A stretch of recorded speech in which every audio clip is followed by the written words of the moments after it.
Colorado loses to Oregon State. First time this season they've been under 500. Some of the same themes, even though they had a shakeup late in the week. At least it broke late in the week what was happening. Asked about it after the game. It's clear they don't want to share what's happened behind the scenes. Yeah, and Coach Prime actually declined to say anything negative about Sean Lewis. He goes, "I'm not going to do that," but he actually, he went into detail a little bit about what the meeting rooms are like, and talk about who actually sits by him on each side, and talk about the collaboration they've had every week this season, and the only difference is who's calling it. That's a big difference to me, but because you get that different mind is different tempo or different ideas. But he didn't want to divulge too much of that. We did learn, you could kind of tell when Tim Brewster didn't have a headset on that he was the coach that. I guess was demoted, but is now an analyst, and Coach Prime did confirm that Tim Brewster is the coach that is no longer, a part of that the 10 full-time assistants. He's now an analyst. So interesting week. Yeah, they're tweaking the way they see fit, but they will need a tight ends coach in the future. And who knows what that offense is going to look like? Who's going to be the offensive coordinator long term? In terms of closing out this season, it's also clear they're not going to kind of share the details there. But it doesn't really matter who's calling the plays if the offensive line's struggling. Now, there were times that actually looked like that group was gaining a little bit more confidence, but only 11 designed runs, once again, the same number that they had at UCLA last week. So it continues to be a one-dimensional offense, and a one-dimensional offense that has these spurts where you're like, man, they're really electric. It's not there on a regular basis, and part of that is because they can't protect Shadeur. I wouldn't say it was a good effort by the O-line today, but it was maybe a tick up from last week. Yeah, a little bit. As Coach Prime mentioned, hey, we only had 4 sacks tonight. There were 7 last week, so that's better.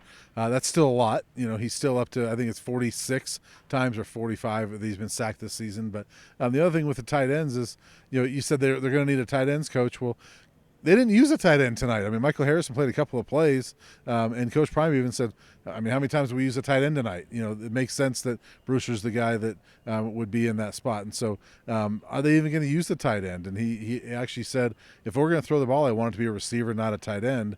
Michael Harrison was pretty good catching the ball the early part of this season, but he's been non-existent. They haven't thrown to him really at all the last 2 games. And so it's going to be interesting to see going forward what this looks like, because this has not been a bad offense. I mean, they've had bad moments, but I mean, coming into this week, even they're averaging 32 points a game, which is the best average for this program since 2001. And so it's such a weird thing to demote your offensive coordinator in a season that this is your best scoring average in 22 years. It's just a weird year kind of watching this all develop. But that's because Shadeur Sanders is your quarterback, right? That's why those expectations are what they are. And he's clearly not right physically, and he's not going to throw any of his teammates under the bus. It's not obviously great that your quarterback has to get injected for a second straight game. And, credit to him, though, he's battling, him and Sefo Lufo are the toughest quarterbacks I've covered here at CU. Yeah, no question. And I actually made that comment to someone afterwards. I mean, Shadeur is just a more talented version of Sefo Lufau, and I love Sefo, so that's not a knock on Sefo. It's just true that Shadeur is at that another level. Steven Montez was a tough kid too, but those two, they've had tough quarterbacks here. Brendan Lewis was a tough quarterback, even though he wasn't very good here. But Shadeur and Sefo are at that other level, and CU fans have got to love Shadeur's answer when he was asked, "Was there a thought of you not coming back in?" He goes, "Well, what kind of message would that send if I didn't come back in and left all my 80-some guys out there?" Like, well, I think people would have understood the message, right? But that's not his mentality. He wants to be out there. Next week they're going to hand out the Buffalo Heart Award, and Shadeur might have won it with that answer, right? Because it's all about toughness and things like that. I mean, I don't know. To me, like that's Shadeur right there. He gave us a glimpse into his personality tonight, and that he's going to go to battle for these guys no matter what.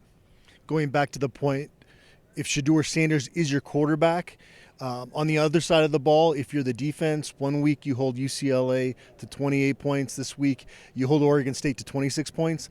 Those should be winning efforts by the defense. Since they've come out of this bye week, it's looked like that group early in the season that, they'd give up some big plays, but they'd be opportunistic and they would get their. I mean, they in the last 2 games have set the offense up to have a lot of success and get an early lead on the scoreboard. And it kind of reminds me a little bit of the Tyson Summers days when his guys would be scrappy for a while, but at some point you're going to give up some points, especially in this day and age. So I've been impressed with the improvement we've seen out of Charles Kelly's group, and so that's. I wouldn't even say it's a silver lining, but that's a reason to be optimistic as you look to the future of Colorado football right now. Yeah, for sure. And I thought even late in this game, I mean, the defense, there was times where it looked like Oregon State was going to, drive down and punch it in and get another touchdown, but the defense would rise up and force a field goal. And I thought they did a great job really the whole game. And, I don't know if, I'm sure you and I talked about it, but I thought going into this season, if this defense holds teams to 28 points or less, I feel confident in this offense to get victories. Well, they've done that 2 weeks in a row now, and they haven't gotten a victory. And then you look at, the game 3 weeks ago with Stanford here, you're up 29-0 and lose that one. That's 3 pretty winnable games that if you and the offense struggled in the second half of that game. So it's really now 10 quarters. If the offense does really much of anything over those 10 quarters, they might have won 3 straight games here, and it's 3 straight winnable games, that's for sure. But they're all losses, and now they're sitting here at 4-5. Yeah, and what else are your thoughts on where this program goes next? It feels different now because now all of a sudden the questions about who's the offensive coordinator are even though they're not going to want to talk about it in the Champion Center, that's what all the rumors are going to be, out there. And so it's a little bit more of a tumultuous time now when you have this dynamic with co-offensive coordinators. Yeah. Well, do we want to talk about like speculation on certain guys? Because, there's certainly a guy in my mind that I have for 2024 that, is not employed right now, has been here a few times, and has a good relationship with Tom Brady, who is Shadeur's mentor, and that's Byron Leftwich. If I was a betting man, I'd put my money on that being the offensive coordinator next year. But we'll see. That might be a discussion for later on. But clearly, there's something that has to change, right? And I think the program is still in fine shape going forward.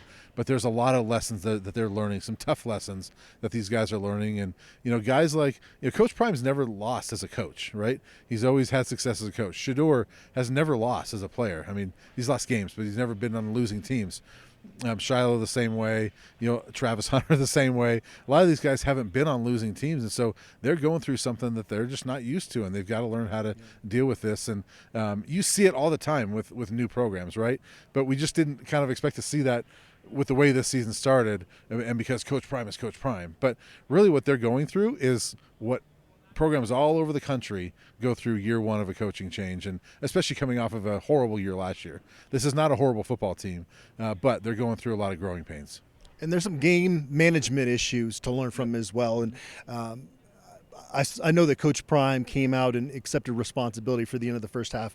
Colorado's defense really only should have given up 19 points in the football game. Yep. They shouldn't have been in a position where Oregon State had the ball with any time left, because Colorado clearly at that point, when you're backed up in the end zone and you just haven't gotten anything going in the first half, you're getting the ball coming out of halftime, you got to just get in the locker room in that situation. And so hopefully that's one of those learning lessons, as the staff continues to evolve here. Yeah. But yeah, Byron Leftwich, there's a lot of dots to connect there, right, with Coach Prime and him. And so I would think that will be the hot rumor in the coming days. Yes, I would think so. And who knows if that, is a done deal before the end of the season. I don't know. But I was thinking of the defense too, that stretch at the end of the first half.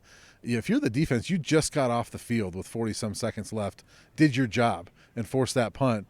And you're probably thinking going to the bench, all right, let's rest. We can get through halftime now. And then we get to sit the start of the second half. If you're on the defense, you're thinking you get a long break here. All of a sudden, 13 seconds later, nope, you got to go back out and stop them. Or that was set up for them to fail on that. And that was a really tough stretch of this game for them to give up that touchdown. All right, Colorado falls to 4-5. They've got Arizona for senior night or senior afternoon. Finally, we get an afternoon game here at Folsom Field. We'll be back with more analysis leading up to that game.